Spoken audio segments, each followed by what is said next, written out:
వెళ్తూ వెళ్తూ అలసిపోయి చెట్టు కింద విశ్రమిస్తారు మహాసపతి గారు. ఈ విశ్రమించగానే ఆయనకి ఒక నల్లటి ఆకారాలు కనిపిస్తూ ఉంటాయి. నల్లటి ఆకారాలు ముసుగుతో ఉన్నట్టుగా మనుషుల్లాగా అలా ఆకారాలు కనిపిస్తూ ఉంటాయి మహాసపతి గారికి.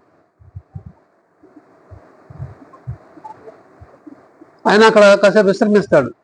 ఏంది ఇలా కనిపిస్తుంది అనుకుంటాడు. ఇంతలో ఆ ఊరు నుంచి మహాసపతి గారు మళ్ళీ షిరిడి నుంచి ఒక ఆయన ఎత్తుకుంటూ వస్తాడు మహాసపతి గారి కోసం. దారిలో వచ్చి ఈయన కనిపించగానే, అయ్యా మీరు వెనక పదండి ఇంటికి వెళ్దాం అంటారు. ఇంటికి రండి, మీరు రమ్మంటున్నారు, కబురు వచ్చింది, రండి వెళ్దామంటే ఆయన ఏమంటాడు తెలుసా? వాళ్ళ అబ్బాయి పేరు చెప్పి ఆడు మరణించాడు కదా అంటారు.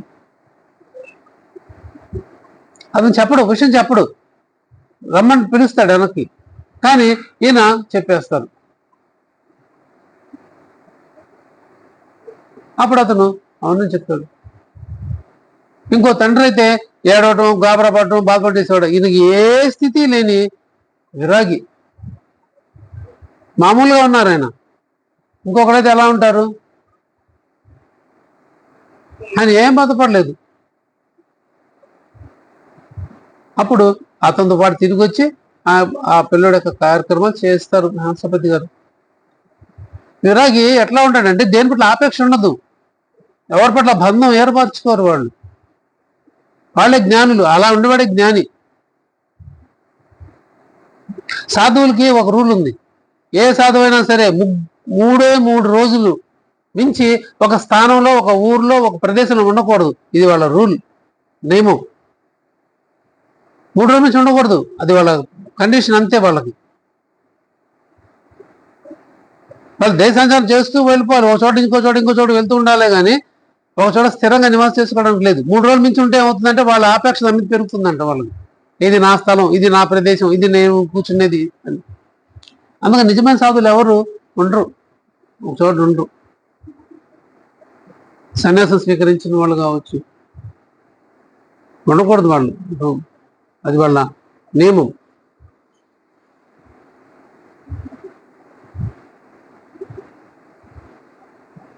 అలా దేని పట్ల ఆపేక్ష లేని విరాగి మహాసపతి గారు.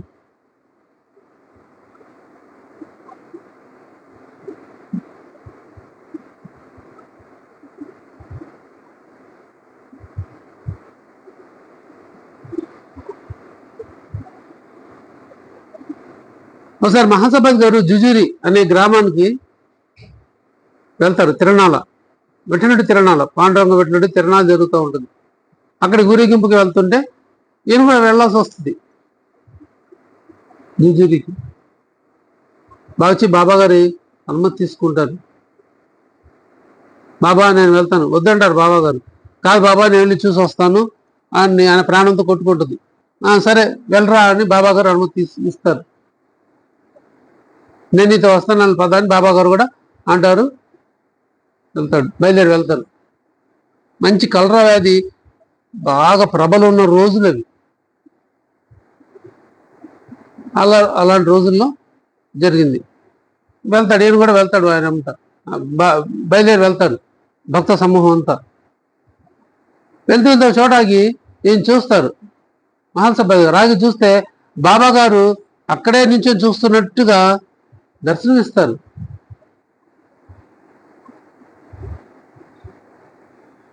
బాబా గారు దర్శనమిస్తారు. ఈయన బాబా గారు ఎందుకు వస్తారులే, మళ్ళీ చూస్తే బాబా గారు కనిపించరు. ఈయన ఎందుకు వస్తాడులే నామట అని మహాసపతి గారు అనుకుంటారు.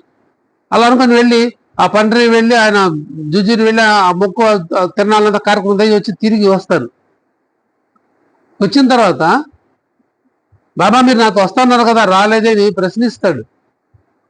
మహాసపతి ప్రశ్నిస్తాడు. నేను వచ్చా కదా, నన్ను చూసావు కదా, నువ్వు ప్రత్యక్షంగా నన్ను చూడలేదా, నేనే అవునా కాదా అని నువ్వు తొంగి చూడలేదు నన్ను అని గుర్తు చేస్తారు. అవును బాబా అంటాడు నేను. మరి నేను నిన్నెక్కడ వదిలాను. ఈ అనుభూతులు పొందడమే బాబా గారి సద్గురు దగ్గర మాత్రమే అనుభూతులు పొందుతాం. బాబా గారు మనతో ఉన్నారు, ఉంటున్నారు, ఉంటారు, ఎప్పటికీ మనం వదలరు అన్న అనుభవం మనం పొందాలి బాబా గారి దగ్గర. అంత శ్రద్ధ మనకు ఉండాలి. ఉంటే ఆయన ఎప్పుడు మనతోనే ఉంటారు బాబా గారు. ప్రతి క్షణం మనం కాపాడుతుంటాడు, ప్రతి చర్యను గమనిస్తారు, మంచి అయినా చెడైనా గమనిస్తుంటారు బాబా గారు. నేను మంచి పని చేసినా గమనిస్తారు, నేను చెడ్డ పని చేసినా బాబా గారు గమనిస్తుంటారు. చెడుకు చెడ్డ ఫలితం ఉంటుంది, మంచి ఫలితం ఉంటుంది. నేను అనుభవించి ఉన్నాను కాబట్టి నా స్వవిషయం తెలుస్తుంది, ఎవరికైనా తెలుస్తుంది ఆయన స్మరణలో ఉంటే. అప్పుడైనా చెప్తారు బాబా గారు, నేను నిన్ను వదలలేదు, నేను నీతో వస్తా కదా అని. అప్పుడే నమ్ముతాడు.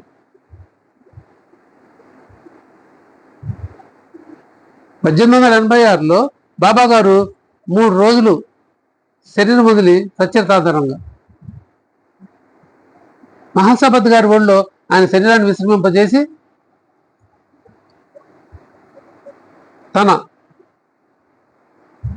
చైతన్యాన్ని బ్రహ్మసహస్రంలో నిలిపి వెళ్తారు.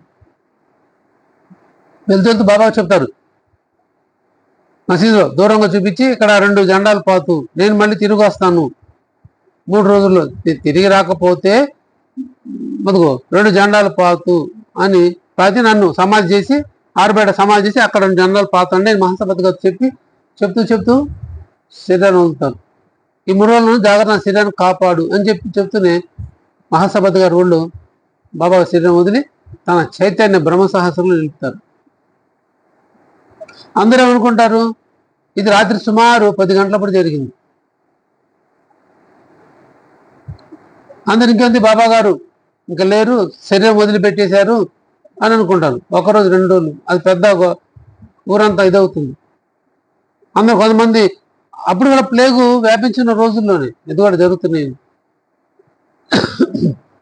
అందరూ మీటింగ్లు పెడతారు, బాబా గారి శరీరాన్ని ఇంకా ఉంచకూడదని ఒకడు, కాదని ఇంకోళ్ళు, ఇట్లా రభస్ చేసి గొడవ కూడా చేసేవాళ్ళు అప్పుడు. కానీ మహాసభద్ గారి అకుంఠ దీక్ష క్యారెక్టరే మనల్ని నిర్ణయిస్తుంది. మన యొక్క వ్యక్తిగత క్యారెక్టర్ ఏదైతే ఉందో అదే మనల్ని నిలబెడుతుంది. ఎదుటివాడు మనం భయపడ్డా లేకపోతే మనల్ని చిన్నకలంగా చూసినా మన క్యారెక్టరైజేషన్ ఇక్కడ చాలా ఇంపార్టెంట్. అందుకని ఆ బాబా గారు శరీరం వదిలినప్పుడు కూడా 44వ అధ్యాయంలో ఆ లక్ష్మణ జోషి వచ్చినప్పుడు ఎవరు మాట్లాడలేకపోయారు, అడ్డుపెట్టినా కూడా ఆయన ఎవరు లెక్క చేయకుండా వెళ్ళాడు. ఆయన కాబట్టే ఊరుకున్నారు, ఇంకొకళ్ళైతే ముట్టుకొని ఇచ్చేవాళ్ళు కాదు. ఇది లక్ష్మణ జోషి అర్హత. నిష్ఠాకర్షణ బ్రాహ్మడు, ఆ ఊరు మొత్తానికి ఆయనే పెద్ద దిక్కు, పూజారి. మంచికి చెడుకి ఆయన ముహూర్తాలు పెట్టాలన్నా ఏం చేయాలన్నా ఆయనే, లక్ష్మణ జోషి. అందరూ ఆయనకి భయపడేవాళ్ళు, నిష్ఠాగరిష్ఠుడు, పర్ఫెక్ట్ క్యారెక్టర్ ఆయన. కాబట్టే ఆయనకు మాత్రం ఇచ్చారు, ఇంకెవరికైనా ఇచ్చి ఉండొచ్చు కదా. అంతా అర్హతను బట్టే. ఇప్పుడు మనం వచ్చి కూర్చున్నాను అర్హతే, రాని వాళ్ళకి అర్హత లేదు, వచ్చిన వాళ్ళకి అర్హత ఉంది. That's all. ఇదే బాబా గారి దగ్గర ఆ అర్హత ఎటువంటిది, మనం తాపత్రాన్ని బట్టి అర్హతని ఇస్తారు. మళ్ళీ కొల్లలు వెళ్దాం అనుకుంటారు షిరిడి, ఎంతమంది వెళ్ళగలుగుతున్నారు? ఎంతమంది బాబా గారి స్మరణ చేసుకోగలుగుతున్నారు? అర్హతను బట్టే ఆయన అవకాశం ఇస్తారు, లేకపోతే ఎవరు. అర్హత సంపాదించుకుంటేనే. అర్హత ఉంది కాబట్టి ఆ లక్ష్మణ జోషికి అవకాశాన్ని ఇచ్చారు.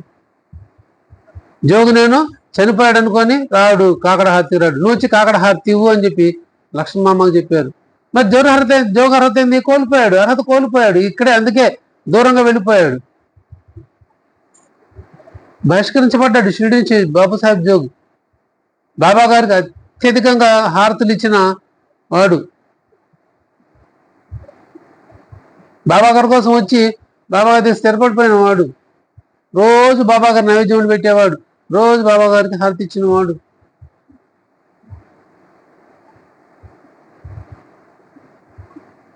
అర్హత కోల్పోయాడు, బహిష్కరించబడ్డాడు. వెళ్ళా సాకోరిలో ఉన్నాడు ఆయన. బాబా గారి దగ్గర షిరిడీలో ఉండవలసిన ఆయన సమాధి సాకోరిలో. నాకు అదే వెళ్ళినప్పుడు సాకోరి చూసినప్పుడల్లా నాకు అదే జాలేస్తుంది. ఎంత అదృష్టం చేసుకున్నాడు, కానీ కోల్పోయాడు, దురదృష్టవంతుడు. బాబా దగ్గర ఈ రోజు మెచ్చుకున్నారు, బాబా దండేశారు అనుకోవడానికి లేదు. ఈ రోజే, రేపే. రేపు కూడా అర్హత ఉంటే దండేస్తాడు, లేకపోతే వేయడు. ఈ రోజు వేసా మురిసిపోయి రేపు నేను చేయకుండా పర్లేదంటే కుదరదు. రేపటిది రేపే, ఈ రోజే, ఎప్పటికప్పుడే. ఇన్స్టెంట్ బాబా గారి దగ్గర అప్పటికప్పుడు చేసుకుంటేనే.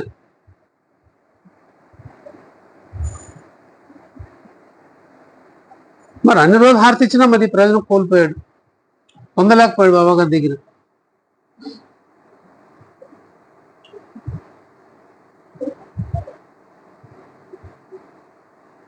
అర్హత ఉంది కాబట్టి ఆయన శరీరాన్ని మహాసపత్ గారు విశ్రమింపజేశారు బాబా గారు. ఇంకొకళ్ళైతే వాళ్ళ యొక్క పట్టుదల సడిలేది.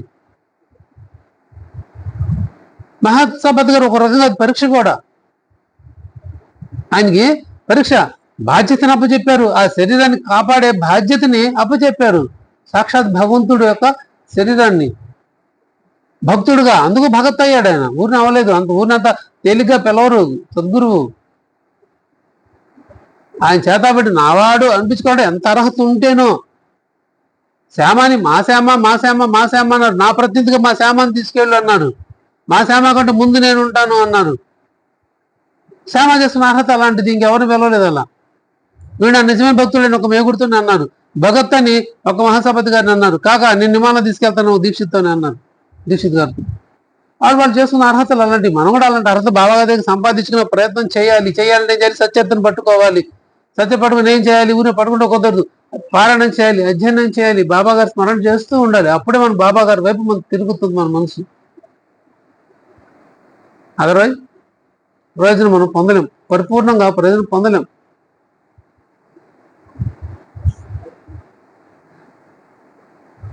మనం చదివినా చదవపోయినా, పారాయణం చేసినా చేయకపోయినా, కానీ సచరితను మన గ్రంథం చేతిలో పట్టుకొని ఉండాలి ఎప్పుడు. సత్సంగం జరుగుతున్న సేపు సచరిత మన అందరి చేతిలో ఉండి తెరవలసిందే. సచరితలో మనం మునుగుతామా మునగమా తర్వాత విషయం, కానీ గ్రంథం అయితే మన దగ్గర ఉండవలసిందే. మనం బయటకు వెళ్తున్నాం, జోరు డబ్బులు వేసుకెళ్తాం, ఖర్చు అయినా కాకపోయినా, అవసరం లేకపోయినా డబ్బులు తీసుకెళ్తాం సేఫ్టీ కోసం. ఫోన్ తీసుకెళ్తాం, నేను ఫోన్ వస్తే మాట్లాడదు, వస్తాం, ఫోన్ అవసరం ఉండదు. 5 నిమిషాలు 10 నిమిషాలు కూడా ఫోన్ వచ్చిద్దేమో అని ముందు జాగ్రత్తగా తీసుకెళ్తూ ఉంటాం. మేము జోబులో పెట్టుకొని చేతిలో పట్టుకోను. మరి సచరితను మనం ఎందుకు పట్టుకోము?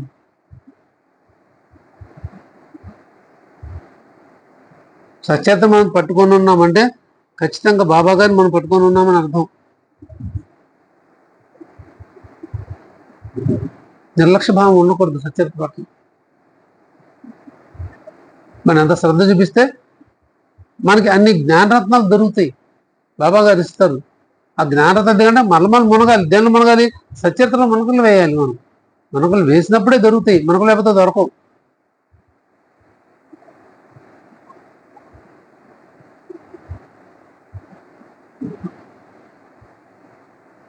ఆ 3 రోజుల పాటు ఎన్ని ఒత్తిళ్ళు వచ్చినా సరే బాబా గారిని ఆ శరీరం పక్కకు అలా కూర్చుండిపోయారు మహాసపతి గారు ఒళ్ళో పెట్టుకొని. కనీసం పాస్ కూడా వెళ్ళలేదంట. చలికాలం, మంచి చలికాలం సమయం, పాస్కి వెళ్ళాలన్నా కూడా వీళ్ళు ఏం చేస్తారో అని భయంతో, లేకపోతే ఎవరు కూడా దీక్షతో అలానే కూర్చుండిపోయాడు మహాసపతి గారు. ఆయన యొక్క దీక్ష అలాంటిది, దాన్ని దీక్ష అంటాం. కొంతమంది దీక్ష తీసుకున్నాను, మాలలు వేసుకున్నాను అంటారే, వాస్తవమైన కావు అది. చేస్తే దీక్ష అంటే అలానే చేయాలి, అది దీక్ష అంటే. అక్కుంటే దీక్ష అంటారు, పట్టుదల. అలా 72 గంటలకు కాదు, 72, 76 గంటలకు, 77 గంటలకు బాబా గారి శరీరం వచ్చింది. 3 రోజుల తర్వాత తెల్లవారుజాము 3 గంటలప్పుడు బ్రహ్మముహూర్తం అప్పుడు బాబా గారి శరీరం చలనం వచ్చింది. అప్పటి వరకు ఆయన పెట్టుకుని కూర్చున్నారు. అప్పుడు బాబా గారి శరీరం చలనం వచ్చిన తర్వాత బాబా నెమ్మది కళ్ళు తెరిచి మహాసపతి గారి వైపు చూసి, కళ్ళలో కళ్ళు చూసి లా తలుపుతారంట. అద్భుతం అసలు. ఆ ఓవి రాస్తారు. మహాసపతి గారి యొక్క అకుంఠ దీక్షతో మనం ఆ శరీరం కాపాడడం పడింది, లేకపోతే ఏమైపోయేదో. ఆ రావడం మళ్ళీ 32 సంవత్సరాల పాటు బాబా గారు ఆ శరీరంతో ఉన్నారు. బాబా చూసి చాలా ఆప్యాయతగా మహాసపతి గారిని చూసి తలుపుతారంట. అంటే అభినందన, నువ్వు చెప్పిన విధంగా శరీరాన్ని కాపాడావు నువ్వు అని అభినందించడం, కళ్ళతో అభినందించారు. మహాసపతి కూడా కళ్ళు మూసుకొని ఆప్యాయతగా అని కూడా తలుపుతారు. అద్భుతమైన దృశ్యం అది. అది మహాసపతి గారు అర్హత, ఇది భగత్. మనం గంట సేపు సచరితను ఒళ్ళో పెట్టుకోలేకపోతున్నామే చాలా మంది. ఎక్కడ బొబ్బరు ఎందుకని కింద పెట్టడం, అది టేబుల్ పెట్టడం, ఇంకేదైతే చేస్తూ ఉంటాం. మరి ఆయన 77 గంటలు సాక్షాత్ ఆ భగవంతుడి శరీరాన్ని ఆయన ఒళ్ళో కూర్చోబెట్టుకొని కదలకుండా కూర్చున్నారే, నిజంగా ధన్యజీవి మార్తాండ మహాసభకి గారు.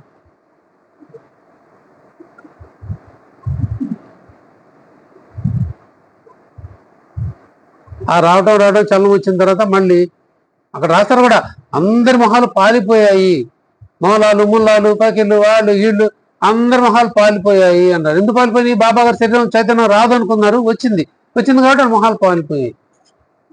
మహాసభకి జరిగిన తన యొక్క దీక్షని పట్టుదలని ఏమాత్రం సడలించి ఉన్నా చాలా ఘోరం జరిగిపోయి ఉండేది అని చెప్పి కూడా రాస్తారు మనకి 44లో. మహాసభ దీక్ష వల్లే ఆ శరీరంతో బాబా గారు వచ్చి మళ్ళీ 32 సంవత్సరాల పాటు ఆ శరీరంతో నడియాడారు.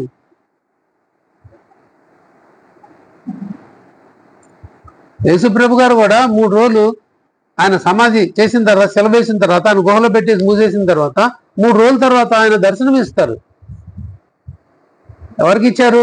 ఆయన ముఖ్యమైన శిష్యులు ఎవరైతే ఉన్నారో, ఆ 10 మంది 11 మంది ఎవరైతే ఉన్నారో వాళ్ళకు మాత్రమే దర్శనం ఇచ్చారు.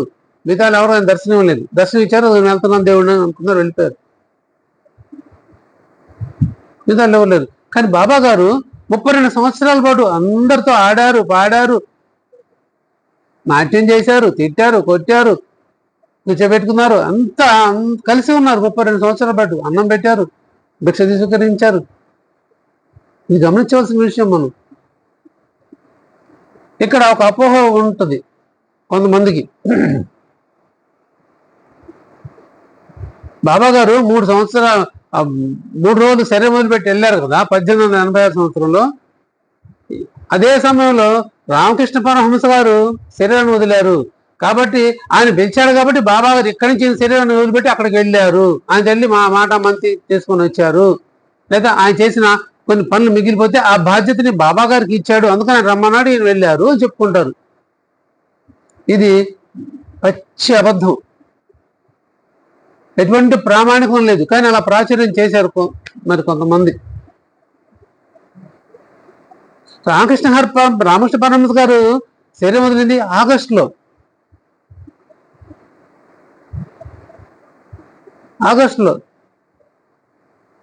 బాబా గారు 3 రోజులు శరీరం వదిలింది డిసెంబర్లో. డిసెంబర్ మార్గశిర మాసం. అదే మాసం శ్రావణ మాసం. చూడండి మధ్యలో ఎన్ని నెలలు ఉన్నాయి తేడా? 4 నెలలు తేడా ఉంది. మరి 4 నెలలు తేడా ఉన్నప్పుడు ఈయన వెళ్ళి అక్కడికి వెళ్ళి ఎలా చెప్తారు? చాలా మంది అపోహలు ఉంటారు, చాలా మంది ఇప్పుడే వాదించే వాళ్ళు ఉంటారు, అపోహలు ఉంటారు, తెలియకుండా అదే వేళ పోయేవాళ్ళు ఉంటారు. ఇలాంటి అన్ని తెలియాలంటే జ్ఞానం కొద్ది గొప్ప తెలియాలి, విషయాలు మంచి అంటే సత్సంగంలో కూర్చుంటే మాత్రమే తెలుపుతారు బాబా గారు.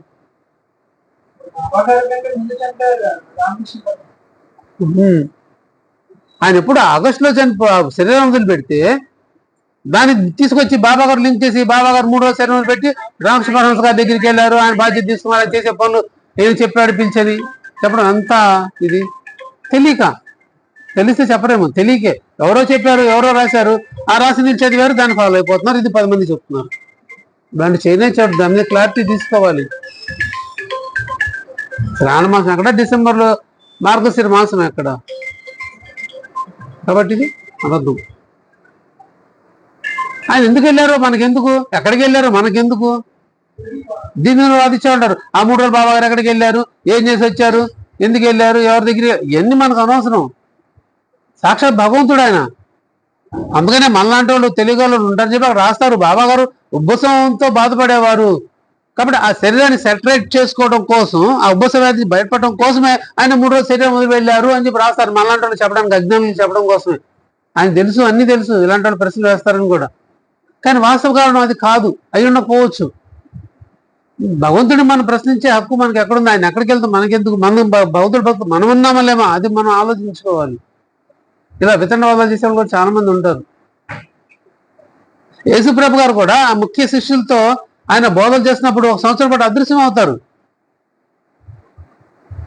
ఆయన ఎక్కడికి వెళ్ళారు ఎవరికి తెలీదు. సంవత్సరం తర్వాత మళ్ళీ ఆయన తిరిగి వస్తారు. మరి సంవత్సరం కాబట్టి ఎక్కడికి వెళ్ళినట్టు ఆయన ప్రశ్నలు వేస్తారు. ఆయన కూడా the missing days of Jesus Christ అనేది ఒక ఇంగ్లీషు వర్షంలో రాసిన బుక్ ఉంది, దానిలో ఉంటుంది. ఈ సంవత్సర కాలంలో జీసస్ ఎక్కడికి వెళ్ళారు, ఏం చేశారని దానిలో రాస్తారు. ఆయన ఎక్కడికి వెళ్ళలేదు, పాశ్చాత్య దేశం నుంచి మన పవిత్ర కర్మభూమి భారతదేశానికి వచ్చారు. వచ్చి హిమాలయ చుట్టూతున్న యోగులతో వాళ్ళతో వాళ్ళ సాంగత్యంలో గడిపారు ఆ సంవత్సర కాలం. వాళ్ళ దగ్గర నేర్చుకున్నారు, వాళ్ళతో ఉన్నారు, సంచరించారు సంవత్సరం కాలం. సంచరించిన తర్వాత పూర్తయిన తర్వాత అప్పుడు మళ్ళీ వెళ్ళి అప్పుడు చెప్తారంట జీసస్ వచ్చి, మీరు ఎట్టైనా తిరగండి ప్రపంచం మొత్తం, కానీ భారతదేశం మీరు తలెత్తి కూడా చూడవద్దు, అది కర్మభూమి అని చెప్పారంట. చాలా మంది చాలా విషయాలు తెలియవు, ఏదో లోతుగా వెళ్ళరు.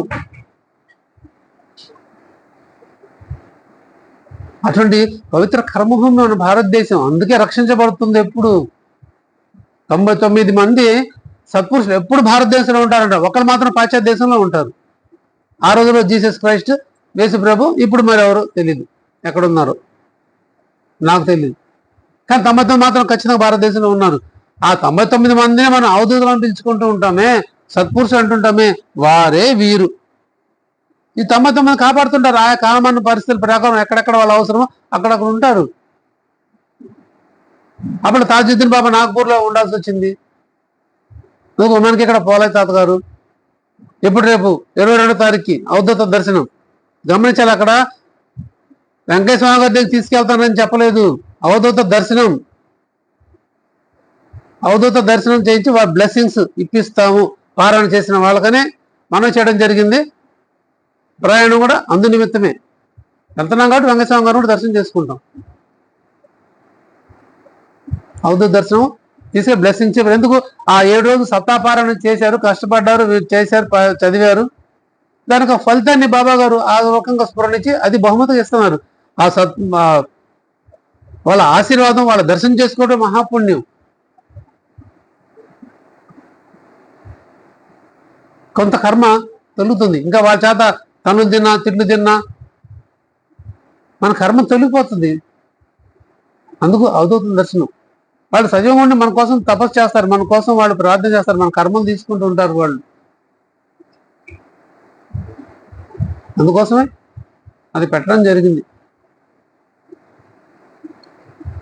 మరి 7గురిలో ఎంతమంది ఈ అవకాశాన్ని వినియోగించుకుంటారు, ఇది కూడా అదృష్టం.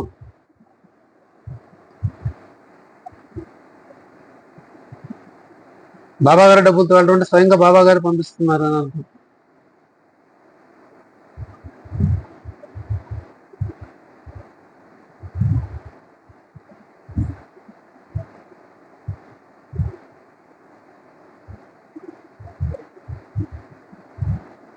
ఈ మహాసపతి గారు బాబాగారి సంగత్యంలో ఎలా ఉండేవారంటే, రోజు నిద్రించేవారు కదా మహాసపతి గారు, బాబా గారు, తాత్య.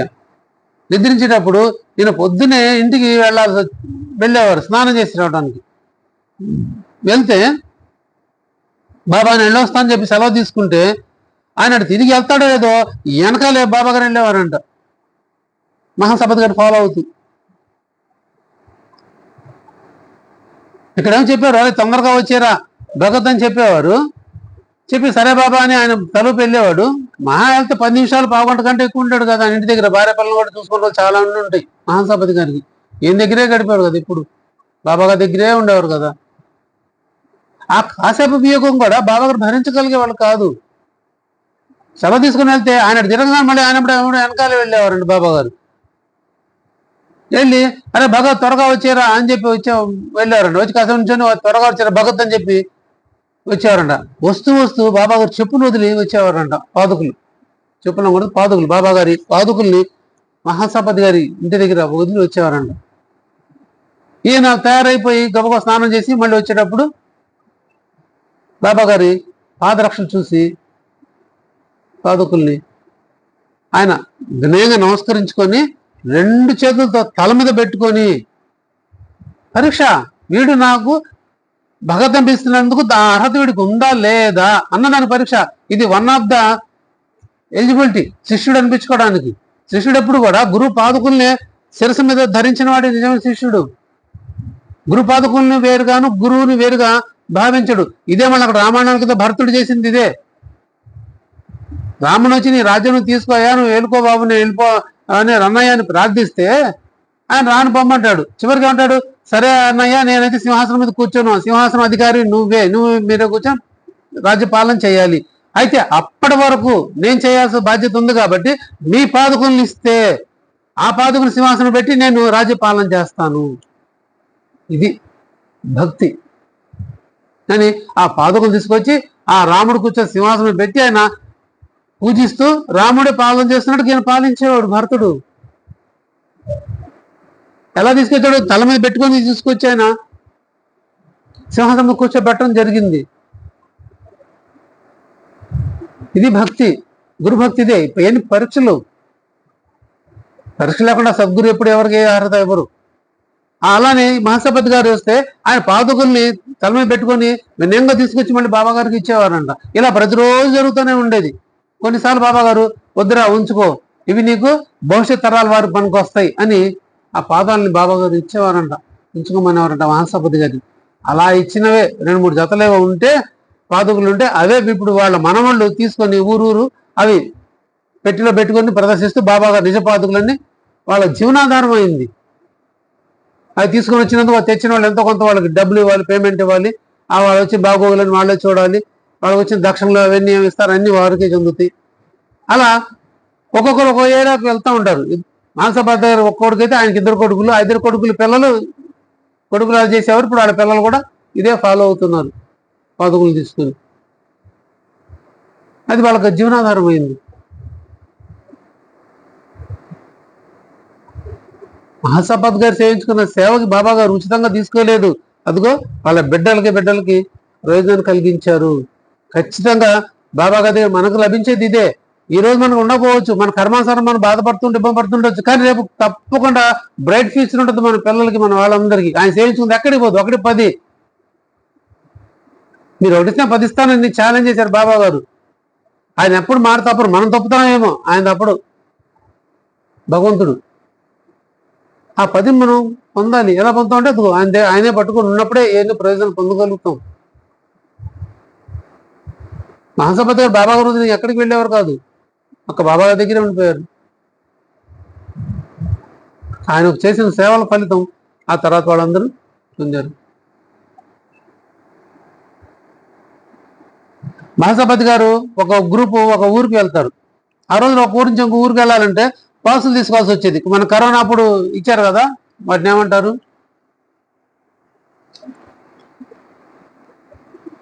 కరోనా అప్పుడు అందరు కార్లకి బళ్ళకి అంటించుకొని వెళ్ళేవాళ్ళు కదా పాస్ అని చెప్పి. పలానా వాళ్ళు వీళ్ళు డిపార్ట్మెంట్ అని చెప్పి పలానా డిపార్ట్మెంట్, హెల్త్ డిపార్ట్మెంట్ అట్లా పాస్ అంటించుకొని వెళ్తుండేవాళ్ళు. అప్పుడు అలా ఉండేది. ఆ గ్రామాధికారి ఇస్తేనే స్టాంప్ వేసి సంతకం పెట్టి ఇస్తేనే అది చెల్లుబాటు. ఈ గ్రామం నుంచి ఇంకో గ్రామానికి వెళ్ళాలంటే వీళ్ళు, లేదా గ్రామాలు ఆపేసేవాళ్ళు పోలీసులు. అలా ఉండేది అప్పుడు కూడా.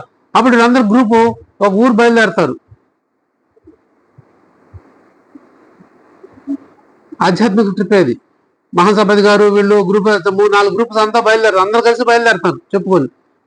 అలా వెళ్తున్నప్పుడు వీళ్ళ మహాసపతి గ్రూప్ దగ్గర వచ్చేప్పటికి ఆ పాసులు చూపించిన వాళ్ళందరూ వదులుతారు. వీళ్ళ దగ్గర పాస్ ఉండదు. అడుగుతారు మహాసపతిని, అడుగుతారు ఏంటంటే మా దగ్గర లేదంటారు. అయితే మీరు ఆ ఊర్లో కరణం ఎవరైతే ఉన్నారో హెడ్ ఆఫ్ ద గ్రామం, ఆయన దగ్గరికి వెళ్ళి మీరు పాస్ తెచ్చుకుంటే రాయించవచ్చుకుంటే మిమ్మల్ని వదులుతాం, లేకపోతే వదలం అంటారు. మరి ఏం చేయాలి ఇప్పుడు? తెచ్చుకోవాలంటే కదా వెళ్ళేది. కాబట్టి ఆ మహాసపతి గారు వెళ్తారు. వెళ్ళి చెప్తారు, అయ్యా మాది షిరిడి గ్రామం, మేమందరం కలిసి గ్రూప్గా ఇన్ని గ్రూపులుగా వచ్చాం, మేమందరం గ్రూపులుగా మేము వెళ్తున్నాము, మా ఊరికి వెళ్తున్నాం, మా గ్రూప్కి పాస్ లేదు, దయచేసి మీరు మా పాస్ ఇప్పిస్తే మేము కూడా వెళ్ళి వాళ్ళతో జాయిన్ అవుతాము, ఆ ఊరు వెళ్తామని చెప్పుకుంటారు. ఆ తహసీల్దార్ అనండి, లేకపోతే ఆ ఊరు కరణం ఎలాంటి వాడు అంటే ప్రయోజనం లేకుండా ఏమి చేయడు, ఏ పని చేయడు. సరే మీ పాస్ నేను ఇస్తా కానీ నాకు కొంచెం సహాయం చేసి పెట్టు, హెల్ప్ చేయమంటాడు. ఏం చేయాలంటే ఒక పెద్ద బండి కట్టెలు చూపించి ఆ కట్టెలు కొట్టమని గొడ్డలను ఇస్తాడు. ఆ కట్టెలను కొట్టు నేను పాస్ ఇస్తానంటాడు. ఇప్పుడు ఏం చేయాలి మహాసపతి గారు? కొట్టాల్సిందే కదా. మరి కొట్టపోతే ఆడు పాస్ ఇవ్వకపోతే అది ఆగిపోతారు. మరి లంచం ఇవ్వాలంటే అందరికి డబ్బులు కూడా ఎక్కడ ఉన్నాయి? శ్రమనే ఉపయోగించుకునేవాళ్ళు. ఇప్పుడు ఆ శ్రమ చేయకుండా డబ్బులు చేస్తున్నారు. ఒకప్పుడు శ్రమనే ఉపయోగించేవాళ్ళు పాతకాలంలో. ఇంట్లో పని చేస్తేనే వాళ్ళకి సహాయం చేయటం ఇవ్వడం చేస్తుండేవాళ్ళు.